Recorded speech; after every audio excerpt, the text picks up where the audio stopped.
Hi, my name is Meg and I'm the editor here at Seamwork. I want you to think about your favorite t-shirt, the one you wear all the time because it fits you so well. Wouldn't you love to have a pattern for that shirt? In this video tutorial, I'm going to show you how to trace your favorite t-shirt so that you can sew it over and over again in any color that you'd like. Just a note, this is not professional pattern making. I am not a pattern maker, I'm the editor. I'm no more about putting together Seamwork magazine than I do about drafting Seamwork patterns.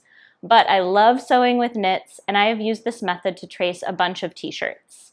If you enjoy this project, you can enroll in a pattern making class or even grab a pattern making book, and that way you can practice some official pattern making techniques. And finally, please keep in mind that this tutorial is for copying a shirt you already own and sewing it again for you.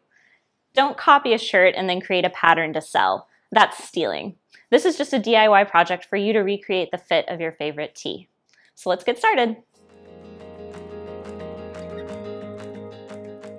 I want to share 2 secrets from ready to wear, or store-bought shirts. Combine these 2 secrets with this tutorial and you will have a super satisfying duplicate of your favorite t-shirt. First is the fabric. Ready-to-wear companies often have access to dreamy fabrics that you can't necessarily find in the store. Look at the garment tag on your shirt and you can identify the type of fabric that your shirt is made of. Look at the fabric contents, see if it specifies any stretch, and then search for something similar online or at your favorite local fabric shop. You can calculate the stretch percentage of the fabric on your ready-to-wear t-shirt. We actually have a video showing you how to do this on our YouTube channel, so we will link that below. You're going to want to look for fabric that has the same amount of stretch. Be prepared to accept that you might not be able to find an exact match, and this can affect the fit and drape of the t-shirt a little bit. The second thing is a cover stitch machine. You don't need a cover stitch machine to sew a t-shirt, but ready-to-wear companies have access to machinery that you might not have at your home. You can use a twin needle to best replicate this finish for your neckline and hems. But if you are interested in a cover stitch machine, we do have a great video tutorial about using one in the Seamwork classroom. We will also post a link for that below. For this tutorial, you'll need your favorite t-shirt neatly pressed, a large piece of paper that will fit underneath your shirt, a needle point or stiletto tracing wheel. If you don't have one, you can just use a pin. It's just a little bit more time consuming. You'll also need some pins, a padded surface that fits under your shirt, something like a piece of foam core or a cardboard cutting mat. You can even use your cutting mat in a pinch. A clear ruler, a pencil or a pen. We're using Sharpie for this tutorial. I don't recommend that. It's just for you to be able to see what we're doing. A curved ruler, and a tape measure. First, you have to get set up. On your paper, use a ruler to draw a straight line as long as your t-shirt. Label this line the center front. Fold your t-shirt in half and press it firmly to mark a crease down the center front. Align the crease on your t-shirt with the center front line on your paper. The goal is to get the front of your shirt as flat as possible without stretching it or distorting it. You'll be working on one pattern piece at a time, so just focus on the front bodice. If the back of your shirt or the sleeves are kind of bunched up, that's totally fine. Use pins to create anchor points at the center front below the neckband, at the center front hem, at the top and the bottom of the side seam, and at each end of the shoulder seam.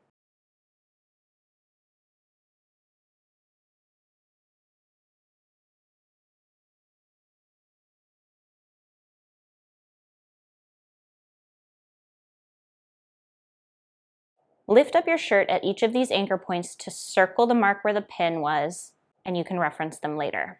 If you look at the part of your shirt that's pinned down right now, it kind of looks like a front bodice pattern piece, doesn't it? The next step is to trace. To trace the front of your shirt, use your wheel, tracing along the hem, side seam, and the shoulder seam. The needle point tracing wheel will create these little holes in the pattern paper, and then later you can just play connect the dots. Using a wheel helps you trace your shirt really quickly, but you can also use a pin to poke holes in the paper one by one, or lift up the sides and trace with a pencil if that's easier for you. For the neckline, trace below the neckband. The neckband is going to become a separate pattern piece later. If you don't want to poke holes in your neckline, just fold the neckband back and trace the curve.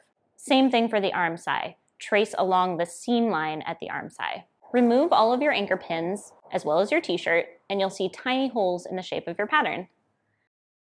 Label your piece as soon as you finish tracing, just so you don't forget what it is. The next step is to connect the dots. Use your ruler or just freehand connect the dots.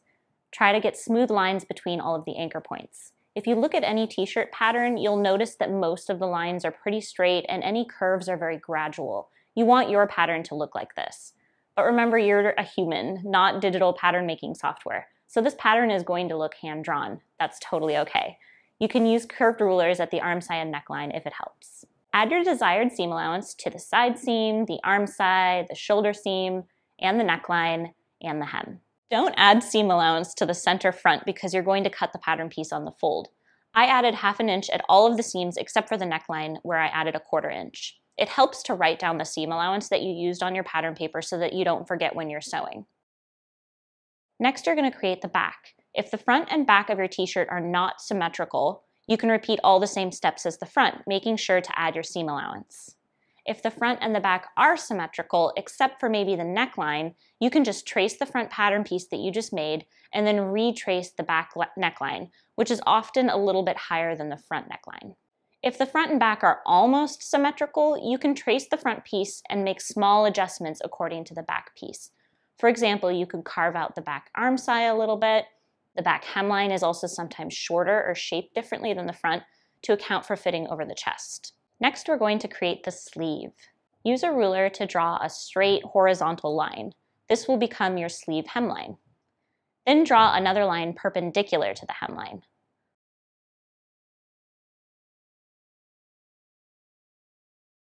Fold your sleeve in half at the shoulder seam. Lay it flat on the paper with the front of the sleeve facing up, matching the hem to the hemline and the fold to the perpendicular line. Secure the sleeve with anchor pins at the end of all of your seams and then circle those anchor points on the paper in case you want to reference them later. Then trace your sleeve. If your sleeve is symmetrical, this pattern piece can be cut on the fold, but sometimes the front and back curves of your sleeve cap will be kind of different. If your sleeve is not symmetrical, you can label this half of the sleeve as the front and then flip your shirt over.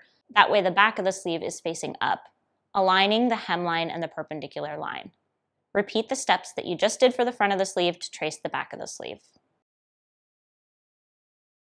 Then all you have to do is add seam allowance. To get a clean finish on the hem, fold at the stitch line and then trace with your wheel. Unfold and then cut out your sleeve piece.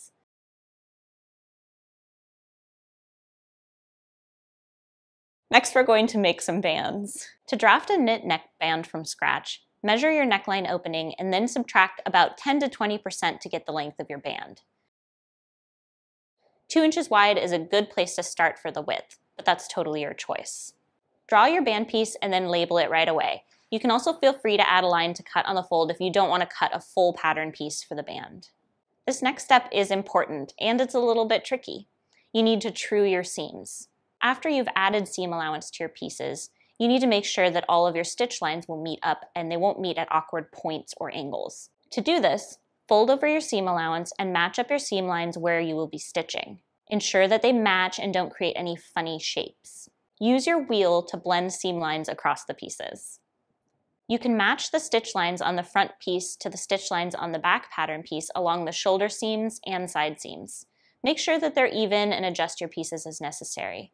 Ensure that the neckline makes sense. Line up your front and back shoulder seams. Does the neckline look like a weird shape, kind of like a figure 8? Get your curved ruler and blend your stitch lines if necessary. Then you need to true your sleeves. Measure the length of the sleeve cap and compare it to the measurement of your armhole. Do this for the front and the back. If they do not match, add or subtract from the side seam and then blend. If the sleeve cap is just a little bit shorter or longer than the arm side, that's okay as long as you think you can ease it into the arm side as you sew. The final step is to make it official with some pattern markings. When you have everything traced and trued, you can add your official pattern markings like notches and grain lines, and then don't forget to note the cutting instructions. And that's it. Now you have a pattern for your favorite t-shirt. Do you think this means you don't have to sew a muslin? I'm sorry, but you still have to sew a muslin to double check the fit, especially if this is your first time tracing a t-shirt.